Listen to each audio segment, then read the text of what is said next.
Imagine करें कि आप पूरे 72 दिनों तक प्लेन क्रैश में एक ऐसी जगह में फंस जाएं जहां चारों तरफ बर्फ ही बर्फ हो, न कोई इंसान, न कोई मदद और न खाने पीने को कुछ हो। बस चारों तरफ आपको अपनी मौत का साया नजर आए, लेकिन तभी आपके साथ कुछ ऐसा हो जाए जिसकी आपने बिल्कुल उम्मीद नहीं की हो। कहानी की शुरुआत होती है 13 अक्टूबर 1972 में, जब एक रग्बी टीम अपना फाइनल मैच खेलने अमेरिका से चिले जा रही थी। ये एक नॉर्मल फ्लाइट थी और जहाज के अंदर बैठे सभी प्लेयर्स बहुत खुश थे, क्योंकि उनमें से कई लोग पहली बार प्लेन में ट्रैवल कर रहे थे और ये सभी पहली बार अपनी कंट्री से बाहर किसी दूसरी कंट्री जा रहे थे। कुछ प्लेयर्स के साथ उनके फैमिली मेंबर्स भी थे जो अपने बच्चों को गेम में सपोर्ट करने के लिए उनके साथ जा रहे थे। प्लेन की टेक ऑफ करने के बाद जब वह एंडीज माउंटेन से होकर चिले की तरफ बढ़ने लगा, उस वक्त तक सब कुछ नॉर्मल चल रहा था। अंदर बैठे सभी प्लेयर्स बहुत खुश थे और विंडो सीट से बर्फीले पहाड़ों का नजारा देख रहे थे, लेकिन उन्हें पता नहीं था कि कुछ मिनट बाद उनके साथ कुछ ऐसा होने वाला है जिसके बारे में सोचने से भी डर लगता है। कुछ देर बाद अचानक मौसम खराब हो जाता है। एक बहुत ही तेज बर्फ का तूफान आ जाता है जिससे जहाज तेजी से झटके खाने लगता है। झटके लगने की वजह से सभी पैसेंजर्स घबरा जाते हैं, लेकिन अंदर बैठा एक पैसेंजर बताता है कि जब कोई प्लेन पहाड़ों के ऊपर से गुजरता है तो प्लेन में टर्बुलेंस होता है, यानी ये कोई खतरे की बात नहीं है, जल्द ही सब कुछ नॉर्मल हो जाएगा। लेकिन जैसे जैसे ये प्लेन आगे बढ़ रहा था, इसका टर्बुलेंस भी बढ़ता जा रहा था। जहाज अब और तेजी से झटके खाने लगा। प्लेन के अंदर मौजूद सारा सामान इधर उधर गिरने लगा। ये देखकर लोगों के बीच हलचल मच गई। पायलट्स जहाज को संभालने की कोशिश कर रहे थे, मगर अब जहाज कंट्रोल से बाहर हो गया था। इससे पहले कि पायलट्स कुछ कर पाते, सामने एक पहाड़ आता है और ये जहाज सामने के पहाड़ से जा टकराता है और दो हिस्सों में अलग हो जाता है। एक प्लेयर तो जहाज के टकराते ही प्लेन के पिछले पार्ट के साथ ही उड़ जाता है और हवा में गायब हो जाता है, जबकि प्लेन का आगे का हिस्सा तेजी से रगड़ते हुए बर्फ की एक बड़ी सी चट्टान से जा टकराता है। ये टकराव इतना तेज था कि प्लेन की सभी सीट्स एक दूसरे के साथ चिपक जाती हैं, जिसमें कई लोग कुचल कर मारे गए। अब जो लोग इस एक्सीडेंट से बच गए थे, उन्होंने खुद को संभाला और कैबिन में मौजूद बाकी लोगों की मदद करने लगे। कुछ प्लेयर्स जल्दी से पायलट्स के पास पहुंचे और उन्हें बाहर निकालने की कोशिश की, लेकिन इस दौरान ये दोनों पायलट्स भी मारे गए थे। ये एक बहुत ही दर्दनाक माहौल था। हर तरफ खून ही खून फैला हुआ था। चारों तरफ लाशें बिखरी हुई थीं। इस प्लेन में टोटल 45 लोग ट्रैवल कर रहे थे, मगर इस क्रैश के बाद 18 लोगों की जान चली गई और सिर्फ 27 लोग जिंदा बचे। अब चूंकि इस जहाज ने शाम को टेक ऑफ किया था, इसलिए थोड़ी देर में ही रात हो गई। बाहर का टेम्परेचर तेजी से गिरने लगा। ठंड इतनी ज्यादा हो चुकी थी कि वो लोग बर्दाश्त नहीं कर पा रहे थे। अब ठंड से बचने के लिए ये लोग वहां पर मौजूद सामान और डेड बॉडीज का इस्तेमाल करके प्लेन के सभी होल्स को बंद कर देते हैं ताकि बाहर की ठंडी हवा अंदर ना आ सके, और ये सभी लोग ठंड से बचने के लिए एक दूसरे के साथ चिपक कर बैठ गए। इन सभी की हालत काफी खराब थी। ये अभी भी काफी गहरे सदमे में थे, क्योंकि उन्हें समझ आ चुका था कि ये लोग अब नहीं बच पाएंगे। खैर, जैसे तैसे करके इन लोगों ने रात गुजारी। जब सुबह धूप निकली तो उन्होंने देखा कि 4-5 और लोग ठंड की वजह से मर गए हैं, लेकिन अच्छी बात यह थी कि अब तूफान रुक चुका था। बाहर का मौसम नॉर्मल हो चुका था। जब ये लोग प्लेन से बाहर आए तो उन्हें दूर दूर तक चारों तरफ सफेद बर्फ के अलावा और कुछ भी नहीं दिखाई दिया। अब इन लोगों को जल्द से जल्द इस जगह से निकलना होगा, क्योंकि ये लोग यहाँ ज्यादा दिन तक जिंदा नहीं रह पाएंगे। इनके आसपास न तो कोई घर था, न ही कोई जानवर और न ही कोई पेड़ पौधे जिनसे ये लोग सरवाइव कर सकें। अब सबसे पहले इन लोगों ने प्लेन की सीट्स को बाहर निकाला ताकि प्लेन के अंदर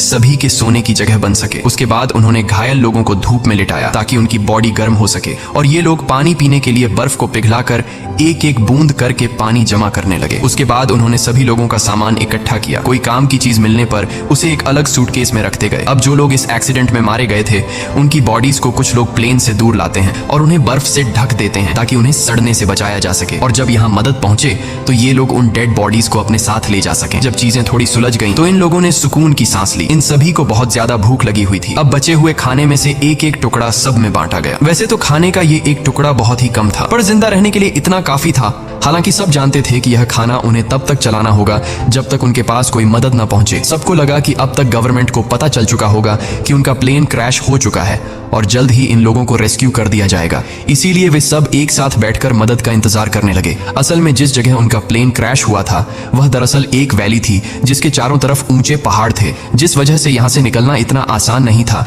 अभी ये बातें चल ही रही होती हैं कि तभी ऊपर से प्लेन गुजरता है। प्लेन को देखकर ये सभी जोर जोर से चिल्लाकर अपनी मौजूदगी जाहिर करते हैं, लेकिन इसका कोई फायदा नहीं होता, क्योंकि वो प्लेन काफी ऊंचाई पर था, जिससे वो नीचे मौजूद फंसे हुए लोगों को देख नहीं पाता और प्लेन उनकी नजरों के सामने से होते हुए गायब गायब हो जाता है। कुछ घंटे बाद रात हो गई। ये सभी एक्स्ट्रा कपड़े पहनकर प्लेन के अंदर छिप गए और अंदर मौजूद लगेज का इस्तेमाल करके प्लेन के सभी होल्स को बंद कर देते हैं। इस तरह से ये रात भी गुजर गई और अगली सुबह नांदो नाम के एक आदमी को होश आया जो प्लेन क्रैश के बाद से ही बेहोश पड़ा था। नांदो की हालत इतनी खराब थी कि वो अपने पैरों पर खड़ा नहीं हो पा रहा था, लेकिन इसके बावजूद वो अपनी बहन के पास गया और उसे गले से लगा लिया। जब नांदो ने अपने पेरेंट्स के बारे में पूछा तो उसे बताया गया कि उसके मॉम डैड मर चुके हैं। ये सुनकर उसे काफी दुख हुआ। उधर बाकी लोगों ने दोबारा से बर्फ पिघलाई और थोड़ा पानी इकट्ठा किया और उसे पीकर गुजारा करने लगे। उन्होंने जमीन पर एक्स का साइन भी बनाया ताकि ऊपर से गुजरने वाले जहाज को नजर आ सके। कुछ देर बाद एक और प्लेन उनके ऊपर से गुजरा जिसे देखकर ये लोग बहुत खुश हो जाते हैं और इन लोगों ने शीशे चमकाकर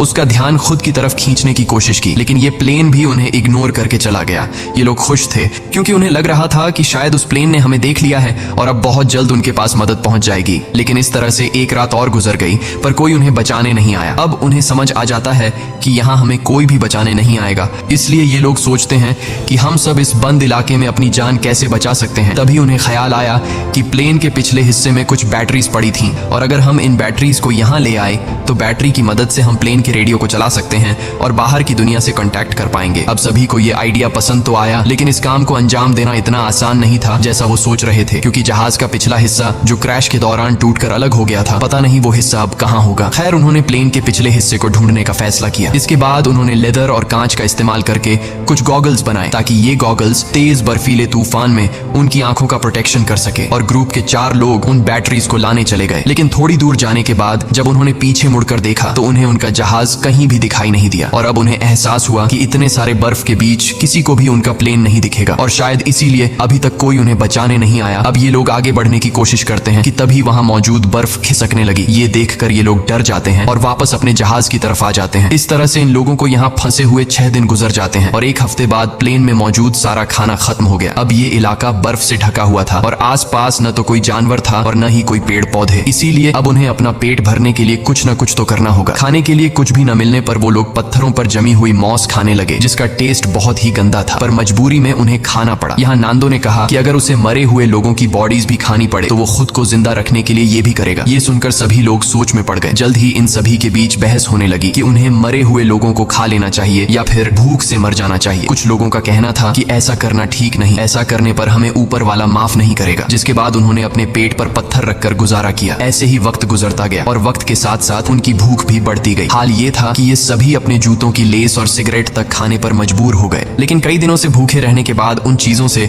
उनकी भूख कहाँ मिटने वाली थी। ऐसे ही कुछ दिन और गुजर गए और भूख के चलते नंदो की बीमार बहन मर गई। नांदो ने अपने माता पिता के साथ साथ अपनी बहन को भी खो दिया। इस तरह से वक्त गुजरता गया और इन लोगों ने जैसे तैसे करके खुद को 9 दिनों तक जिंदा रखा, लेकिन अब तक उनकी भूख इतनी बढ़ चुकी थी कि उनके दिमाग ने भी काम करना बंद कर दिया था और अब उनकी मौत उनसे सिर्फ 1 कदम दूर थी। अब उनके पास कोई और दूसरा चारा नहीं था, इसीलिए उन्होंने उन डेड बॉडीज को खाने का फैसला किया। सबसे पहले 4 लोग प्लेन से बाहर गए और लाशों को काटकर खाने लगे। उन्हें खाते देख कुछ और लोगों ने भी अपना मन बदल दिया और वे भी उनके पास गए अपना पेट भरने के लिए। लेकिन 5 लोग ऐसे थे जिन्हें अपनी मौत तक मंजूर थी, पर किसी दूसरे इंसान को खाना ठीक नहीं समझा। अगले दिन से ये लोग लाशों को दूर ले जाकर काटने लगे ताकि इन 5 लोगों को कोई तकलीफ न हो। यहाँ पर नुमा नाम के एक लड़के को बर्फ में दबा एक सूटकेस मिला। सूटकेस को खोलने पर उन्हें अंदर एक रेडियो मिला। रेडियो को ऑन करने के बाद उन्हें पता चलता है कि इसमें सिग्नल नहीं है, जिसके लिए इन लोगों ने चीजों को जोड़कर एक एंटेना बनाया और इस रेडियो पर उन्होंने एक न्यूज सुनी जिसमें बताया जा रहा था कि सरकार ने इनके खोज में कई रेस्क्यू ऑपरेशंस चलाए थे और 66 के करीब हवाई जहाजों को उनकी तलाश में भेजा था। लेकिन इतनी कोशिशों के बावजूद जब इन लोगों का कोई अता पता नहीं चल सका तो सरकार ने उन्हें मरा हुआ डिक्लेयर कर दिया। इसीलिए अब गवर्नमेंट ने इन लोगों को ढूंढना बंद कर दिया है। ये खबर सुनकर ग्रुप के सभी लोगों की हिम्मत टूट गई और उनके जिंदा बचने की सारी उम्मीदें मिट्टी में मिल गईं। अब उन बचे हुए 5 लोगों में से जिन्होंने डेड बॉडीज को खाने से इनकार कर दिया था, उनमें से 4 लोगों ने भी मांस खा लिया क्योंकि वे जान चुके थे कि यहाँ उनकी कोई मदद करने नहीं आएगा और अब उन्हें खुद कुछ करना होगा यहाँ से निकलने के लिए। यहाँ ग्रुप के 3 लोगों ने दोबारा से जहाज के पिछले हिस्से को ढूंढकर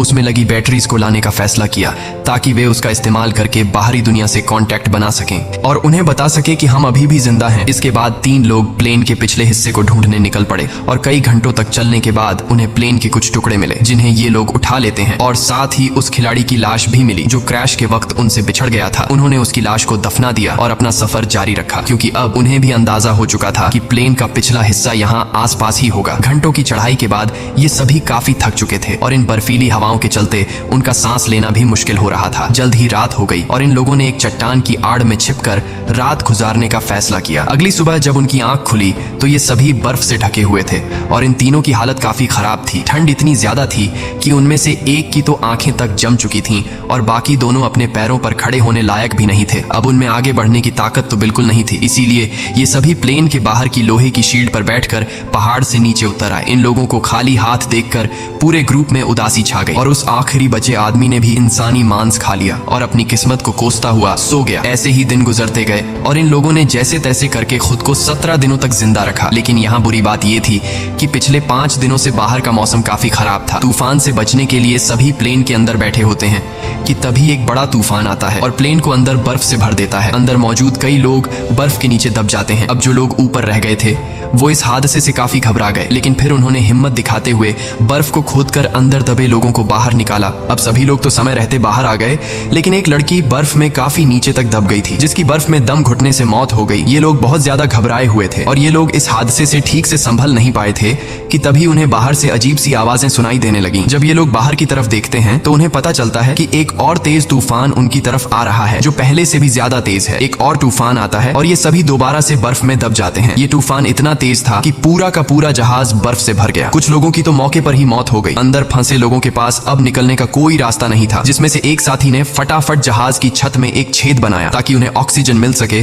और दम घुटने से बच सके। ये लोग हाथ जोड़कर सिर्फ यही विश कर रहे थे कि अब उनके ऊपर और बर्फ न गिरे, वरना ये सभी हमेशा के लिए यहीं दबकर रह जाएंगे। कुछ घंटों बाद उन्होंने खुद को संभाला और कुल 8 डेड बॉडीज को इकट्ठा करके उन्हें कोने में रख दिया। अब इस तरह से उन्हें यहाँ फंसे हुए 18 दिन गुजर चुके थे और उनका भूख से बुरा हाल हो गया था। अब जिंदा रहने का सिर्फ एक ही रास्ता था कि वे अंदर मौजूद डेड बॉडीज का मांस खा लें। लेकिन ऐसा करना इन सभी के लिए बहुत मुश्किल था, क्योंकि ये सभी डेड बॉडीज उनके अपने लोगों की थीं। अब ये सब देखकर नुमा नाम के उस लड़के ने खुद पर से कंट्रोल खो दिया। वो गुस्से में आया और प्लेन की खिड़की तोड़ने लगा। इस दौरान कांच का एक टुकड़ा उसके पैर में घुस गया, लेकिन इसके बाद भी वो रुका नहीं और बर्फ में छेद करता गया। पूरे 2 दिनों की मेहनत के बाद ये सब ऊपर की तरफ छेद करने में कामयाब हुए, जिसके बाद वे सभी बाहर निकल आए। बाहर आकर ये सभी इतने खुश थे जैसे ये सभी मौत की कैद से आजाद हो गए हों। उन्होंने जिंदा बचने की खुशी मनाई और फिर बर्फ खोदकर प्लेन को बाहर निकालने लगे। इस दौरान नुमा नोटिस करता है कि उसके पैर में जो चोट लगी थी उसमें अब कोई दर्द नहीं है, क्योंकि बर्फ ने उसके जख्म को सुन्न कर दिया था। हालांकि वो इस पर ज्यादा ध्यान नहीं देता और बर्फ खोदना जारी रखता है। अब आसमान में सूरज निकला हुआ था, इसलिए उन्हें बर्फ खोदने में ज्यादा परेशानी नहीं हुई और कुछ घंटों में ही जहाज बाहर आ गया। अब धूप काफी अच्छी थी, इसलिए वे सभी प्लेन के पिछले हिस्से को ढूंढने की सोचने लगे, लेकिन उन्हें कोई आइडिया नहीं था कि वे इन बर्फीली रातों का सामना कैसे करेंगे। इसलिए उन्होंने थोड़ा और इंतजार करने का फैसला किया, क्योंकि गर्मियों का मौसम आने वाला था और इस दौरान इस चढ़ाई को पार करना थोड़ा आसान होगा। देखते ही देखते 34 दिन गुजर गए और अब मौसम पहले से थोड़ा बेहतर हो गया। अब जो लोग पहली बार प्लेन की तलाश में गए थे उनकी तबीयत अभी तक खराब थी और वे दोबारा से चढ़ाई करने की हालत में बिल्कुल नहीं थे। कुछ घंटों बाद उन्हें पता चलता है कि उनका एक और साथी भूख के चलते मर गया है। ये देखकर ये लोग बहुत ज्यादा मायूस हो जाते हैं और उसे बर्फ में दफना देते हैं। ऐसे ही 2 दिन और गुजर गए और 36वें दिन उन्होंने फैसला किया कि अगर उन्हें अपनी जान बचानी है तो जहाज के बैक साइड से बैटरीज लाकर बाहरी दुनिया को इन्फॉर्म करना होगा, वरना हम एक एक करके सब मर जाएंगे। जिसके बाद ग्रुप के 4 लोगों ने ऊपर चढ़ाई करने का फैसला किया और उन 4 लोगों के नाम